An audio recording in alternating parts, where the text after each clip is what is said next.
नमस्कार दोस्तों, बहुत बहुत स्वागत है आपका हमारे यूट्यूब चैनल पढ़ते रहो विद आर रंजन पर।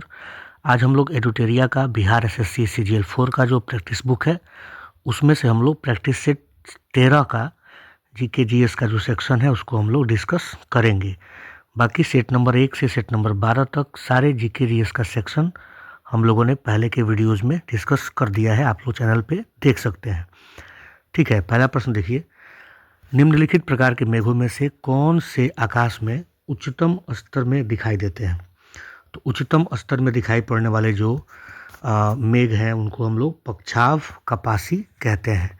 और ये जो पक्षाव मेघ होते हैं पक्षी के पंख के समान दिखाई पड़ते हैं। इस मेघ में हिमकरण होती है जिसे मोतियों की माला कहा जाता है। ठीक है, सेकंड क्वेश्चन देखिए, निम्नलिखित में से कौन सा देश अमेजन नदी बेसिन का एक हिस्सा है। तो अमेजन नदी बेसिन का हिस्सा इसमें से कौन सा देश है, वेनेजुएला है। ठीक है, और अमेजन नदी के बारे में आप लोग जानते हैं कि अमेजन नदी बेसिन जो है जैव विविधता की दृष्टि से सबसे संपन्न बेसिन माना जाता है। ठीक है, चलिए तीसरा प्रश्न देखिए, निम्न में से कौन सा राज्य नर्मदा नदी की घाटी का हिस्सा नहीं है। तो नर्मदा नदी की घाटी का हिस्सा इसमें से कौन नहीं है, तो आप देखिए राजस्थान जो है इसका कोई संबंध नर्मदा नदी से नहीं है। नर्मदा नदी की जो द्रोणी है वो उसका 87% मध्य प्रदेश में और 1.5% महाराष्ट्र में तथा शेष गुजरात राज्य में है। राजस्थान में इसकी द्रोणी का कोई विस्तार नहीं है। चौथा प्रश्न है, हॉर्मुज की जल संधि के संदर्भ में निम्नलिखित कथनों पर विचार कीजिए। ठीक है, तो हॉर्मुज की जो जल संधि है उसके बारे में अगर हम लोग विचार करें तो पहला देखिए, यह फारस की खाड़ी को ओमान की खाड़ी से जोड़ता है। बिल्कुल सही बात है, यह फारस की खाड़ी को ओमान की खाड़ी से जोड़ता है। और यह ईरान और संयुक्त अरब अमीरात के बीच स्थित है। जी नहीं, यह ओमान और ईरान के बीच है। तो दूसरा हमारा जो कथन है ये रॉन्ग है।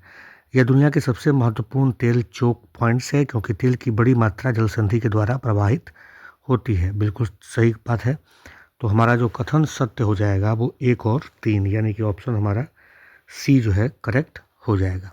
ठीक है, पांचवा प्रश्न देखिए, दक्षिण अमेरिका में मध्य अक्षांशीय घास के मैदान को क्या कहा जाता है।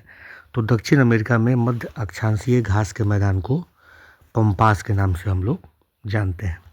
ठीक है, ये आपको ध्यान रखना है। पंपास एक शीतोष्ण कटिबंधीय या मध्य अक्षांशीय घास का मैदान है जिसका विस्तार अर्जेंटीना, उरुग्वे तथा ब्राज़ील के दक्षिण भागों में है। ठीक है, ठीक, चलिए सूची 1 और सूची 2 को सुमेलित कीजिए तथा नीचे दिए गए कूट से सही उत्तर का चुनाव हमको करना है। तो देखिए, ये जो एक तरफ चक्रवात का नाम है और एक तरफ देश का नाम है। ठीक है, बागुइयो जो चक्रवात है वो कहाँ, फिलीपींस में संबंधित है। हरिकेन जो है वो इसको हम लोग कहते हैं संयुक्त राज्य अमेरिका से संबंधित है। टाइफून जो है वो चीन से, और विली विली जो है वो ऑस्ट्रेलिया से। ठीक है, तो क्या हमारा ऑप्शन हो जाएगा, ए का 3, ठीक है, बी का 4, सी का 2 और डी का 1। ठीक है, तो हमारा जो आंसर हो जाएगा वो क्या हो जाएगा, ऑप्शन नंबर बी हमारा आंसर हो जाएगा। देखिए यहाँ पे बी में जो हमारा ऑप्शन है वो करेक्ट है। ठीक है, अब देखिए सतपुड़ा श्रेणी का निर्माण किससे हुआ है। तो सतपुड़ा श्रेणी का जो निर्माण हुआ है वो ग्रेनाइट और बेसाल्ट चट्टानों से हुआ है। ठीक है ना, सतपुड़ा श्रेणी जो है ब्लॉक पर्वत है और इसका निर्माण ग्रेनाइट और बेसाल्ट के चट्टानों से हुआ है। और यह पर्वत श्रेणी जो है नर्मदा नदी और ताप्ती नदियों के बीच जल विभाजक का कार्य करती है। सतपुड़ा श्रेणी का जो सबसे ऊंची जो चोटी है उसका नाम आपको याद रख लेना चाहिए, उसका नाम है धूपगढ़ी। ठीक है, धूपगढ़ी उसका नाम है, याद रखिएगा। 1350 मीटर इसका हाइट है। ठीक है, भारतीय प्रायद्वीप की सबसे लंबी नदी कौन सी है। तो भारतीय प्रायद्वीप बोल रहा है तो इसकी जो सबसे लंबी नदी है वो गोदावरी है। ठीक है, और लगभग इसकी जो लंबाई है वो 1465 किलोमीटर माना जाता है कि इसकी लंबाई है। ठीक है, और इसकी उत्पत्ति जो है महाराष्ट्र के नासिक जिले के त्र्यंबकेश्वर स्थान से होती है। कच्चा टीबू द्वीप प्राय चर्चा में रहता है, यह स्थित है।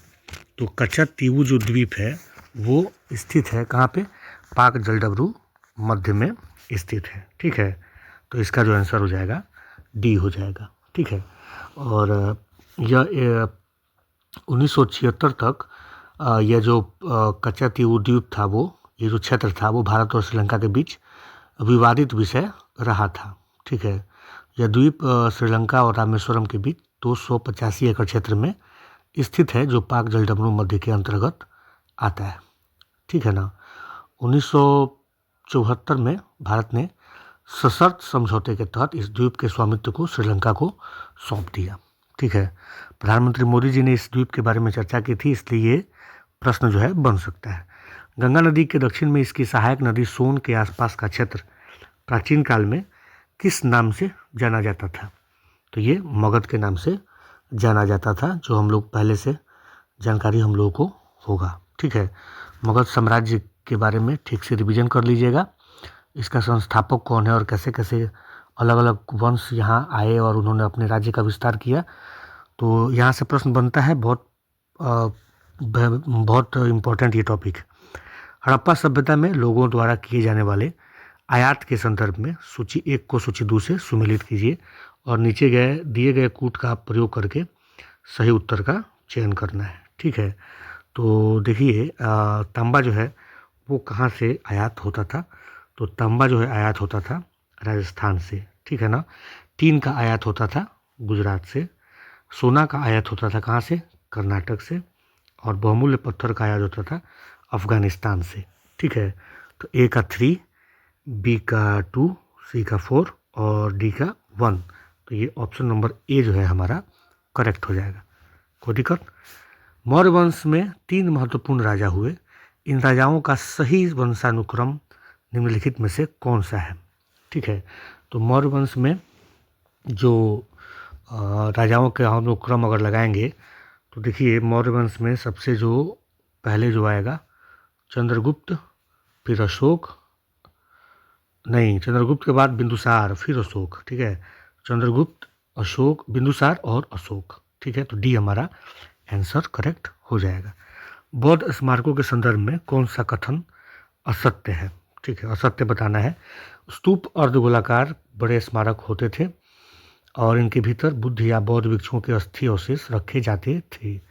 करेक्ट है।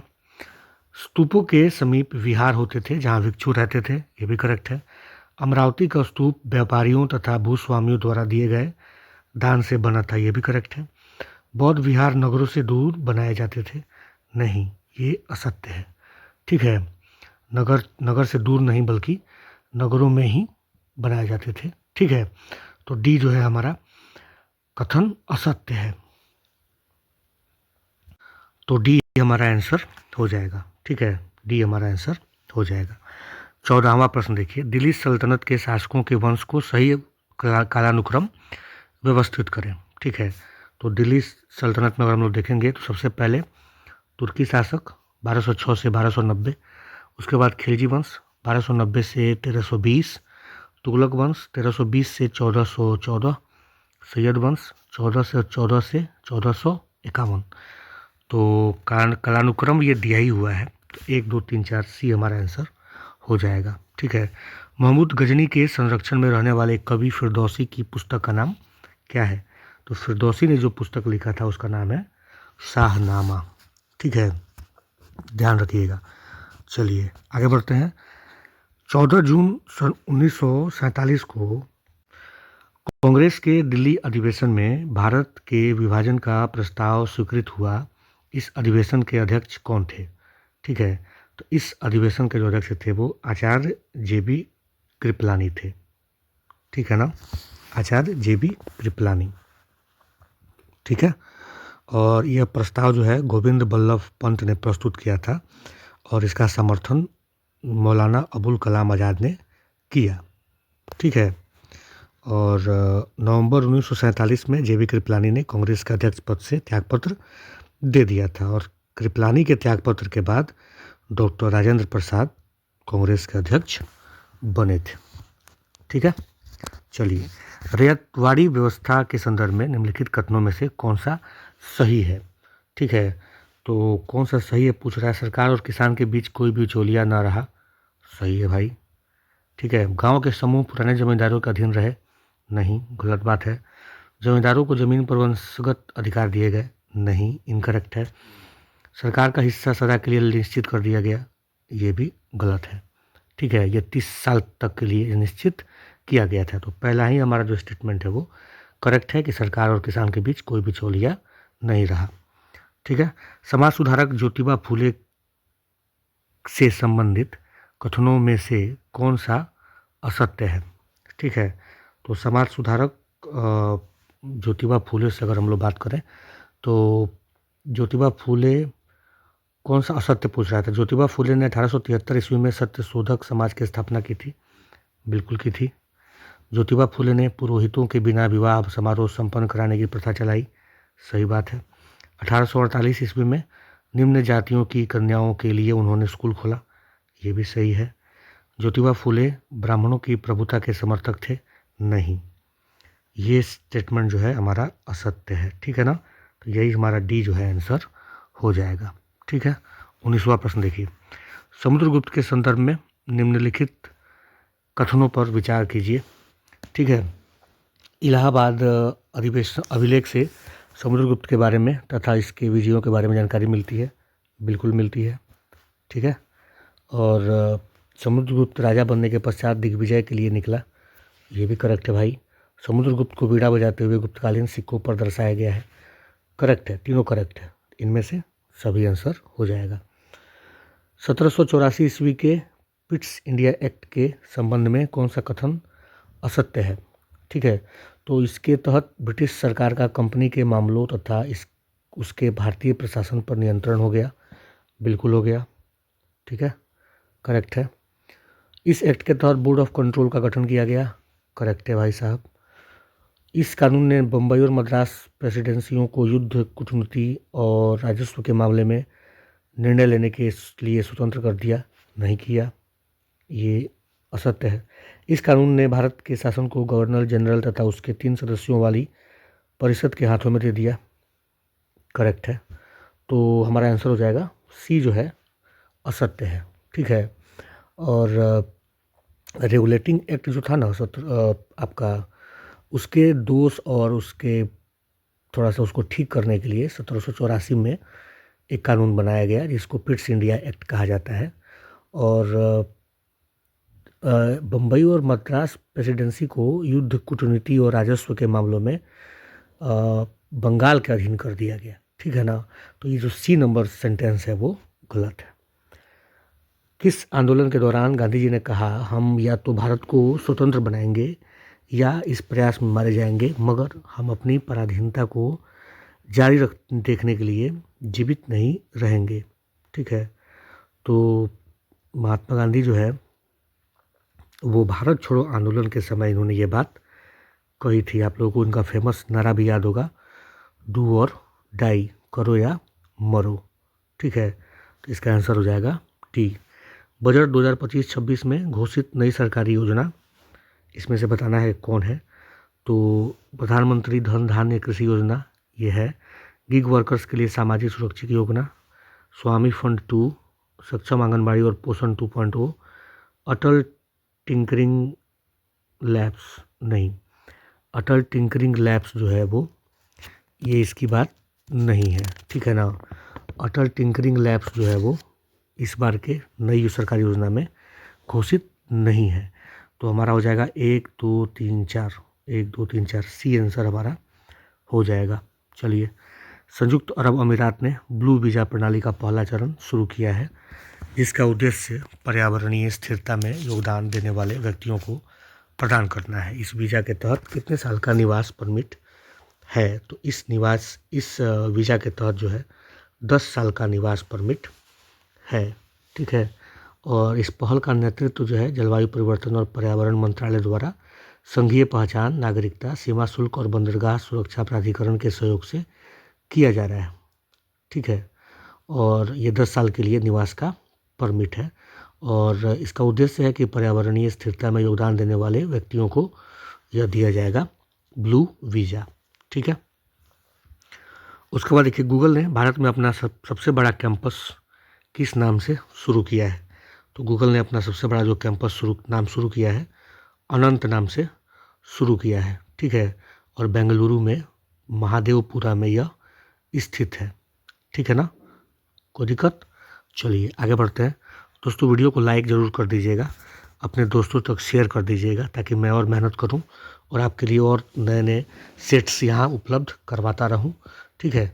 25वां प्रश्न देखिए, भारत के किस राज्य ने अभूतपूर्व निर्णय लेते हुए गुटखा पान मसाला की बिक्री, निर्माण, भंडारण और वितरण पर 1 साल का प्रतिबंध लगा दिया है। तो बहुत बेहतरीन निर्णय है और ये लिया है किसने? झारखंड ने, ठीक है ना।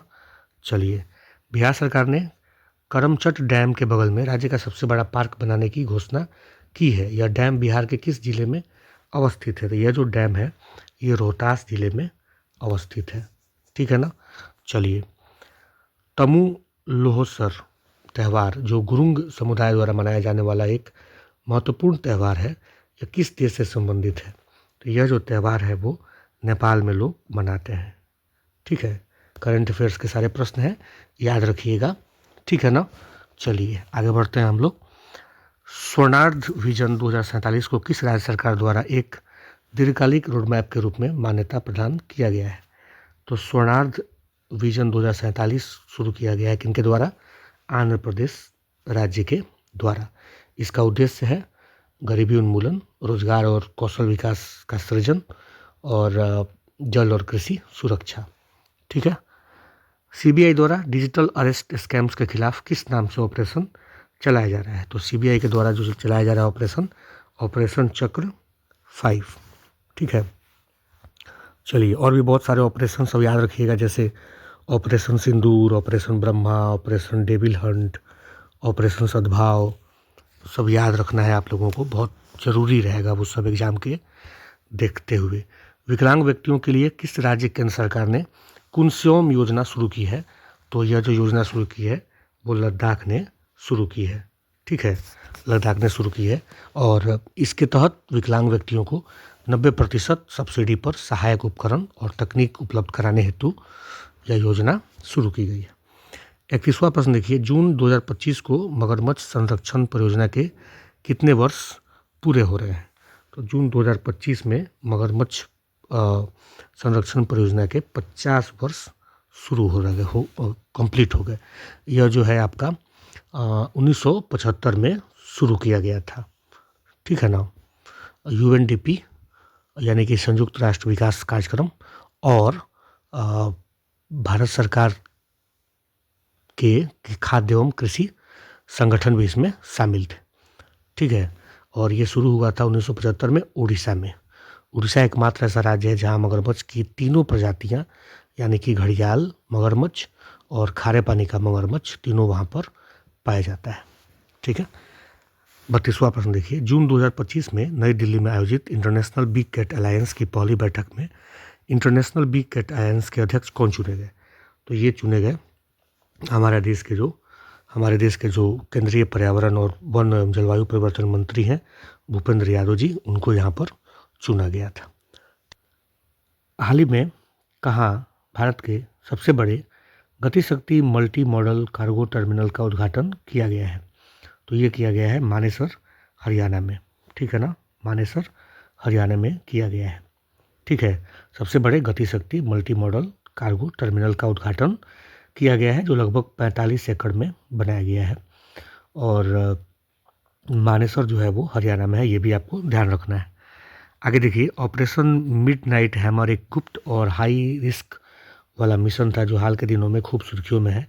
यह किस देश का मिशन है? तो ये जो मिशन था वो संयुक्त राज्य अमेरिका का मिशन था, ठीक है। संयुक्त राज्य अमेरिका का मिशन था जो इसने क्या किया कि ईरान के जो परमाणु हथियार, ठीक है, जो ठिकाने थे, परमाणु हथियार के जो ठिकाने थे उसको बनाने का जो भी ठिकाना था उसको नष्ट करना था, ठीक है। तो संयुक्त राज्य अमेरिका का यह मिशन था। भारत के प्रधानमंत्री ने 91वें G7 शिखर सम्मेलन में भाग लिया। यह सम्मेलन कहाँ संपन्न हुआ? तो G7 जो शिखर सम्मेलन संपन्न हुआ ये हुआ कनाडा में, ठीक है ना, याद रखना है। और मोदी जी वहाँ पे गए थे।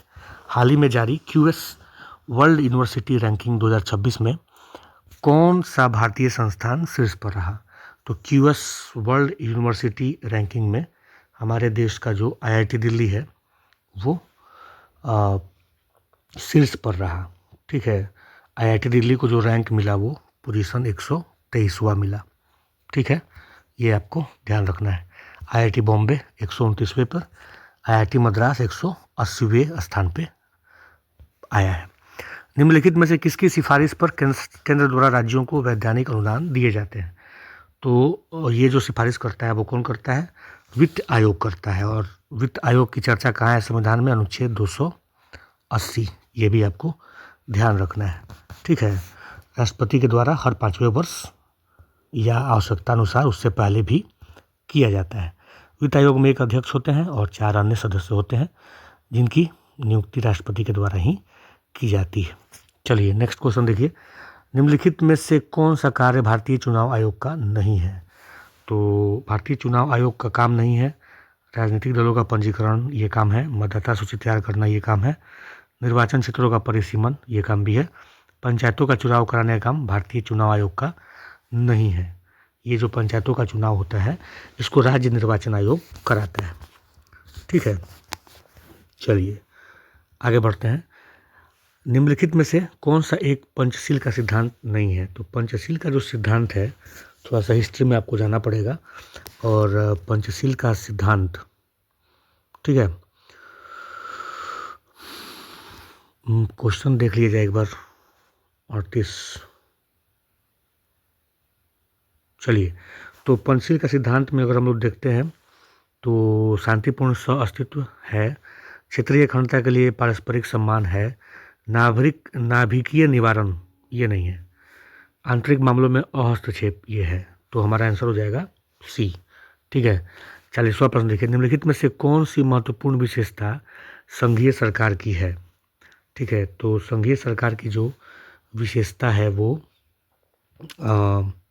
संविधान की सर्वोच्चता, बिल्कुल, और 2 या अधिक स्तरों वाली सरकार, ठीक है, और स्वतंत्र न्यायपालिका, बिल्कुल करेक्ट है। आपातकालीन प्रावधान नहीं, ये संघीय सरकार की विशेषता नहीं है। तो आंसर हो जाएगा सी। ठीक है ना, ध्यान रखिएगा आप लोग, ये जो आपातकालीन प्रावधान है ये संघीय विशेषता नहीं बल्कि एकात्मक सरकार की विशेषता है। जबकि संविधान की सर्वोच्चता, लिखित संविधान, 2 या 2 से अधिक स्तरों वाली सरकार, स्वतंत्र न्यायपालिका आदि संघीय सरकार की विशेषता है। संसदीय समितियों के संबंध में निम्नलिखित में से कौन सा कथन सही नहीं है?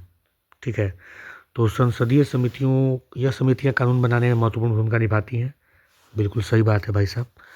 यह विभिन्न विभागों द्वारा किए गए खर्चों, भ्रष्टाचार के मामलों आदि की व्यवस्था आदि की जांच करता है। ठीक है, करता है। समितियां केवल सदन के अधिवेशन के समय ही कार्यरत रहती हैं? नहीं। ठीक है, अधिवेशन नहीं चल रहा हो तब भी वो कार्यरत रहती हैं। तो यही जो है सही नहीं है, सी हमारा आंसर हो जाएगा। ठीक है, याद रखना है आप लोगों को कि प्राक्कलन समिति जो है उसमें कितने सदस्य होते हैं? 30 सदस्य होते हैं जो सभी लोकसभा के सदस्य होते हैं। लोक लेखा समिति में 22 सदस्य होते हैं जिसमें 15 लोकसभा के और 7 राज्यसभा के। ठीक है, चलिए, भारतीय संविधान का अनुच्छेद 44 संबंधित है। तो भारतीय संविधान का जो अनुच्छेद 44 है वो संबंधित है किससे? समान नागरिक संहिता से। ठीक है, तो ये हमारा जो आंसर हो जाएगा डी, इसका आंसर हो जाएगा समान नागरिक संहिता अनुच्छेद 44। और चलिए 43 देखते हैं। पंचायती राज संस्थाओं में आरक्षण संबंधी प्रावधान की चर्चा किस अनुच्छेद के तहत की गई है? तो पंचायती राज व्यवस्थाओं में आरक्षण संबंधी प्रावधान की चर्चा की गई है अनुच्छेद 243 डी में। ठीक है, ये आपको ध्यान रखना है। सरकारिया आयोग गठित हुआ था समीक्षा के लिए। किस बात के समीक्षा के लिए सरकारिया आयोग का गठन हुआ था? तो ये हुआ था संघ और राज्यों के मध्य संबंधों की समीक्षा के लिए। तो आंसर हो जाएगा केवल 4। ठीक है ना, चलिए सरकारिया आयोग के बारे में बढ़िया से आप लोग याद कर लीजिएगा। 1983 में इसका गठन किया गया था, 1983 में। ठीक है ना, और इसके जो अध्यक्ष थे वो न्यायमूर्ति सेवानिवृत्त न्यायाधीश न्यायमूर्ति RS सरकारिया थे। ठीक है, चलिए आगे बढ़ते हैं। बेरोजगारी उस समय विद्यमान कही जाती है जब, ठीक है, तो बेरोजगारी उस समय विद्यमान कही जाती है जब किसी डिग्री धारक व्यक्ति को उसकी योग्यता के अनुसार वेतन और कार्य नहीं मिलता। नहीं, ये नहीं हुआ करेक्ट। किसी व्यक्ति को अपनी रुचि के अनुरूप काम नहीं मिलता। नहीं भाई, ये भी नहीं है। लोग प्रचलित मजदूरी की दर से कम मजदूरी पर कार्य करते हैं। ये भी बेरोजगारी नहीं है। प्रचलित मजदूरी की दर पर काम करने के इच्छुक व्यक्ति को रोजगार नहीं मिलता। ये वाला जो है हमारा ऑप्शन करेक्ट है। ठीक है, तो डी इसको आंसर हो जाएगा इसका। 1990 के दशक में भारत ने वित्तीय संकट के समय किन अंतर्राष्ट्रीय संस्थाओं से ऋण प्राप्त किया था? तो 1990 के दशक में जो वित्तीय संकट आया था उस समय भारत सरकार ने अंतर्राष्ट्रीय पुनर्निर्माण और विकास बैंक यानी कि IBRD, जिसको सामान्यतः विश्व बैंक के नाम से जाना जाता है, और अंतर्राष्ट्रीय मुद्रा कोष, इस दोनों से मदद भारत सरकार ने लिया था उस वित्तीय संकट के दौरान। तो आंसर हो जाएगा हमारा 1 और 4। ठीक है, डी, अंतर्राष्ट्रीय मुद्रा कोष और विश्व बैंक। ठीक है, 47वां प्रश्न देख लीजिए। निम्नलिखित युग्मों पर विचार कीजिए तथा नीचे दिए गए कूट का प्रयोग कर सही उत्तर चुनिए। ठीक है, तो पहली पंचवर्षीय योजना 1951 से 56, बिल्कुल ठीक है। तीसरी पंचवर्षीय योजना 61 से 66, बिल्कुल ठीक है। 10वीं पंचवर्षीय योजना 1997 से 2002, नहीं, इसका जो टाइमिंग था 2002 से 2007। ठीक है, तो तीसरा गलत है, तो केवल 1 और 2 हमारा आंसर हो जाएगा डी। ठीक है, भारत में अधिकांश श्रमिकों का रोजगार निम्नलिखित में से किस क्षेत्र के अंतर्गत आता है? तो भारत में सबसे ज़्यादा जो रोजगार मिलता है वो श्रमिकों को वो मिलता है प्राथमिक क्षेत्रक में। ठीक है, प्राथमिक क्षेत्रक मतलब कृषि और संबंधित क्षेत्र, वानिकी, मत्स्य पालन, खनन, उत्खनन। ठीक है, ये सब प्राथमिक क्षेत्रक में आते हैं। सेंसेक्स बॉम्बे स्टॉक एक्सचेंज का प्रचलित सूचकांक है। BSE में सूचीबद्ध कितनी ब्लू चिप कंपनियों से इसका मापन होता है? ठीक है, तो ये जो होता है वो 30 सूचीबद्ध, ठीक है, और आर्थिक रूप से मजबूत और सूचीबद्ध स्थापित कंपनियों, ठीक है, से इसका मापन होता है। ठीक है, चलिए, वस्तुओं के आयात और निर्यात पर लगाया गया कर किस रूप में जाना जाता है? तो ये जो कर होता है वो सीमा शुल्क यानी कि कस्टम ड्यूटी के नाम से जानते हैं हम लोग। ठीक है, कस्टम ड्यूटी याद रखिएगा। 51वां देखिए, किन दो भौतिक राशियों में मात्रक समान है? ठीक है, तो मात्रक समान की अगर हम लोग बात करें तो वेग और चाल की जो मात्रक होती है दोनों का दोनों समान है। ठीक है, वेग का भी SI मात्रक मीटर पर सेकंड है और चाल का भी SI मात्रक मीटर पर सेकंड है। ठीक है, चलिए, उसके बाद देखिए, किसी पदार्थ का क्वथनांक दाब में वृद्धि के साथ, तो क्वथनांक क्या होगा? बढ़ जाएगा। जब दाब बढ़ाएंगे तो क्वथनांक भी हमारा बढ़ जाता है। ठीक है, उसके बाद देखिए, निम्न में से कौन सा यंत्र गेज दाब को मापने के लिए प्रयुक्त किया जाता है? तो दाब को मापने के लिए प्रयोग करते हैं कौन सा? मैनोमीटर। ठीक है, मैनोमीटर हम लोग यूज करते हैं। कोई दिक्कत? सभी वास्तविक प्रतिबिंब कैसे होते हैं? तो सभी जो वास्तविक प्रतिबिंब होते हैं वो पर्दे पर प्रतीत होते हैं। ठीक है, वास्तविक प्रतिबिंब की और क्या विशेषता है? यह सदैव उल्टा होता है और सदैव दर्पण के आगे बनता है। ठीक है, चलिए, विद्युत प्रवाह को मापने के लिए निम्नलिखित में से कौन सा यंत्र प्रयोग किया जाता है? तो विद्युत प्रवाह को मापने के लिए हम लोग एमीटर का यूज करते हैं। ठीक है, ये जो गैल्वेनोमीटर है इसका यूज़ हम लोग करते हैं विद्युत धारा की प्रबलता को मापने के लिए। वोल्ट मीटर का यूज़ हम लोग करते हैं दो बिंदुओं के बीच विभवांतर को मापने के लिए। ठीक है, चलिए आगे बढ़ते हैं। निम्न में से किस वैज्ञानिक को 2 बार नोबेल पुरस्कार से सम्मानित किया गया है? तो 2 बार नोबेल पुरस्कार पाने वाले जो वैज्ञानिक है वो मैरी क्यूरी। ठीक है, इनको 2 बार मिला है। एक तो 1903 में मिला था रेडियो सक्रियता की खोज के लिए, और दूसरा 1911 में मिला सोडियम के शुद्धिकरण और पोलोनियम की खोज के लिए। ठीक है, चलिए आगे बढ़ते हैं। रदरफोर्ड के अल्फा कणों के प्रकीर्णन प्रयोग के परिणाम स्वरूप किसकी खोज हुई थी? ठीक है, तो रदरफोर्ड के अल्फा कणों के प्रकीर्णन प्रयोग के परिणाम स्वरूप परमाणु के नाभिक की खोज हुई थी। ठीक है ना। चलिए, HPO3 में P का ऑक्सीकरण संख्या क्या है? तो ये आपको निकालना पड़ेगा। ठीक है ना। आप लोग खुद से निकाल के इसको चेक कीजिएगा। कोई डाउट होगा तो मुझे एक बार कमेंट में बताइएगा। ये हो जाएगा 3, ठीक है ना, +3 हो जाएगा। उसके बाद देखिए 59वां प्रश्न, अवतल दर्पण में जब वस्तु अनंत पर हो तो बने प्रतिबिंब की स्थिति, प्रकृति तथा आकार क्या होगा? तो अवतल दर्पण में अगर वस्तु अनंत पर हो तो जो प्रतिबिंब बनेगा वो कहाँ बनेगा? फोकस पर बनेगा, वास्तविक बनेगा और वस्तु से छोटा बनेगा। ठीक है ना। चलिए, NCERT के साइंस को खूब रिवीजन कीजिए, सेम टू सेम चीज़ वहाँ से उठा के पूछता है। 60वां देखिए प्रश्न, जैसे जैसे हैलोजनों की परमाणु संख्या बढ़ती है वे क्या हो जाते हैं? कम अभिक्रियाशील हो जाते हैं। ठीक है, कम अभिक्रियाशील हो जाते हैं। ठीक है, चलिए आगे बढ़ते हैं। निम्नलिखित में से शरीर का विज्ञान एवं चिकित्सा की वह कौन सी शाखा है जो पुरुषों के विशिष्ट रोगों एवं स्थितियों से संबंधित है? तो ये जो है एंड्रोलॉजी है।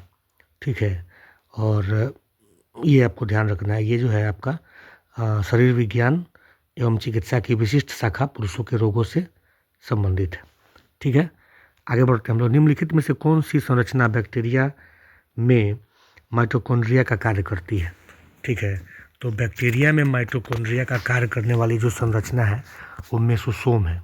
ठीक है, मेसोसोम जो है कोशिका झिल्ली के अंदर होते हैं और यह माइटोकॉन्ड्रिया का काम करते हैं। ठीक है, और ये जैसे माइटोकॉन्ड्रिया का काम होता है सेलुलर श्वसन में या ऊर्जा उत्पादन में, वैसे ही काम ये लोग भी यहाँ पर करते हैं।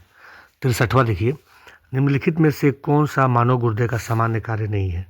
ठीक है, तो मानव गुर्दे का जो काम है वो रुधिर में जल की मात्रा का नियंत्रण बिल्कुल है, यूरिया में को छानकर बाहर करना बिल्कुल है, कई हार्मोनों का स्रावन करना बिल्कुल है, रुधिर में शर्करा की मात्रा का नियंत्रण, ये काम किडनी का नहीं है ना भाई साहब, तो बी हमारा आंसर हो जाएगा। 64वां देखिए, सल्फ्यूरिक एसिड का उपयोग उद्योगों में सफाई एजेंट के रूप में किया जाता है ताकि निम्नलिखित को हटाया जा सके। तो सल्फ्यूरिक एसिड का जो प्रयोग किया जाता है वो किस लिए किया जाता है? स्टील और लोहे के जंग को हटाने के लिए इसका यूज़ हम लोग करते हैं। ठीक है, चलिए, बाह्य निषेचन होता है कहाँ? तो बाह्य निषेचन होता है उभयचर में। ठीक है, उभयचर में होता है। ठीक, यह तब होता है जब शुक्राणु और अंडे दोनों पानी में छोड़े जाते हैं, यानी निषेचन मादा के शरीर के बाहर होता है। ठीक है, जैसे कि कई मछलियाँ हैं, मेढक है, ये सब लोग इसमें शामिल होते हैं, उनके वहाँ पर बाह्य निषेचन होता है। ठीक है, 66वां प्रश्न देखिए, मानव के शरीर में पैरों की हड्डियाँ, तो मानव के शरीर में पैरों की हड्डियाँ जो है वो फिबुला तथा टिबिया। ठीक है ना, फिबुला तथा टिबिया, मानव के शरीर में पैरों की हड्डियाँ। ठीक है ना, तो फीमर जो होता है 1 × 2 यानी कि 2, टिबिया जो है वो 2 × 2 मतलब 4। ठीक है ना, मनुष्य के शरीर की सबसे बड़ी जो हड्डी है वो फीमर है, और ह्यूमरस जो होता है ना वो हमारे ऊपरी बाह में पाई जाने वाली अस्थि है, और जो रेडियो अल्ना है वो कलाई का जो अस्थि होता है अग्रबाह में। ठीक है, उसको हम लोग कहते हैं। जिम्नोस्पर्म होते हैं, तो जिम्नोस्पर्म जो होते हैं वो क्या होते हैं? तो जिम्नोस्पर्म बीज युक्त पादप होते हैं। ठीक है, बीज युक्त पादप होते हैं। ठीक है, और इनका लक्षण क्या है कि इनके बीजों में बीजावरण नहीं पाया जाता है, संवहनी ऊतकों में जाइलम एवं फ्लोएम पाए जाते हैं, ये मरुद्भिट्ट होते हैं। ठीक है ना, तो हमारा आंसर जो हो जाएगा वो बी हो जाएगा। सर्वाधिक गति से कार्य करने वाला एंजाइम कौन सा है? सर्वाधिक गति से कार्य करने वाला जो एंजाइम है वो कार्बोनिक एनहाइड्रेज है। ठीक है, कार्बोनिक एनहाइड्रेज। ठीक है, और कार्बोनिक एनहाइड्रेज जो है वो सबसे महत्वपूर्ण एसिटिक एनहाइड्राइड है। ठीक है ना, चलिए आगे हम लोग बढ़ते हैं। 69वां प्रश्न देख लीजिए, निम्नलिखित में से कौन सा कथन गलत है? ठीक है ना, गलत बताना है। तो शैवाल तत्काल वातावरण में घुलित ऑक्सीजन के स्तर को बढ़ाते ही हैं, करेक्ट है। एल्गिन लाल शैवाल से प्राप्त होता है और कैरेजिनन भूरे शैवाल से नहीं। एल्जिनिक एसिड जो है वो भूरे शैवाल से प्राप्त होता है, जबकि कैरेजिनन लाल शैवाल से प्राप्त होता है। तो ये उल्टा लिख दिया गया है, तो हमारा जो कथन गलत है वो ये बी वाला जो हमारा कथन है वो गलत है। ठीक है, सूची 1 और सूची 2 को हम लोग को मिलाना है। सिंधु जल संधि कब हुआ था? तो सिंधु जल संधि जो हुआ था वो सितंबर 1960 में हुआ था। शिमला समझौता कब हुआ? जून 1972 में। आगरा शिखर सम्मेलन ये हुआ था जुलाई 2001। ताशकंद घोषणा कब हुआ? तो जनवरी 1966। तो हमारा आंसर हो जाएगा ए का 3, बी का 1, सी का 4, डी का 2। बी हमारा आंसर हो जाएगा। ठीक है। नागेवाजा शब्दावली किस खेल से संबंधित है? तो नागेवाजा जो शब्दावली है वो किस खेल से संबंधित है? ये संबंधित है जूडो से। ठीक है, जूडो से ये संबंधित है। ठीक है। 72वां प्रश्न देख लीजिए। आधुनिक भारत बिहार का निर्माता किसे माना जाता है? तो आधुनिक बिहार का निर्माता माना जाता है सच्चिदानंद सिन्हा को। ठीक है, बहुत बढ़िया इनका योगदान रहा है, चाहे वो बिहार के बंगाल से पृथक्करण आंदोलन का हो और बिहार और उड़ीसा प्रांत के गठन का उनका ही उसमें बहुत अथक प्रयास था। ठीक है, और सच्चिदानंद सिन्हा को हमारे संविधान सभा का पहला अस्थायी अध्यक्ष बनाया गया था। 9 दिसंबर 1946 को जब बैठक हुई थी तो उसमें सच्चिदानंद सिन्हा के ही अध्यक्षता में बैठक हुई थी। ठीक है ना। तेंजिंग नार्गे साहसिक पुरस्कार की शुरुआत किस वर्ष की गई थी? तो तेंजिंग नार्गे साहसिक पुरस्कार की शुरुआत की गई थी 1993-94 में। ठीक है, साहस के क्षेत्र में दिया जाने वाला यह पुरस्कार है। उसके बाद देखिए, साहित्य अकादमी पुरस्कार प्राप्त करने वाले पहले व्यक्ति निम्न में से कौन है? तो साहित्य अकादमी पुरस्कार प्राप्त करने वाले पहले व्यक्ति इसमें से माखनलाल चतुर्वेदी। ठीक है, माखनलाल चतुर्वेदी। ठीक है, ध्यान रखिएगा 1955 में इनको मिला था। और किस लिए मिला था? तो 1955 में इनकी कविता थी हिम तरंगनी, ये भी आपको ध्यान रखना चाहिए, हिम तरंगनी। ठीक है, उसी के लिए इनको मिला था माखनलाल चतुर्वेदी जी को। ठीक, तो ये रहा दोस्तों, आप लोगों के लिए मैंने करा दिया सेट नंबर 13। प्लीज़ वीडियो को लाइक कीजिएगा, अपने बाकी दोस्तों तक भी शेयर करिएगा ताकि हम लोगों का और हौसला बढ़े, और बहुत सारे प्रैक्टिस सेट अभी करवाना बाकी है। ठीक है, thank you so much friend.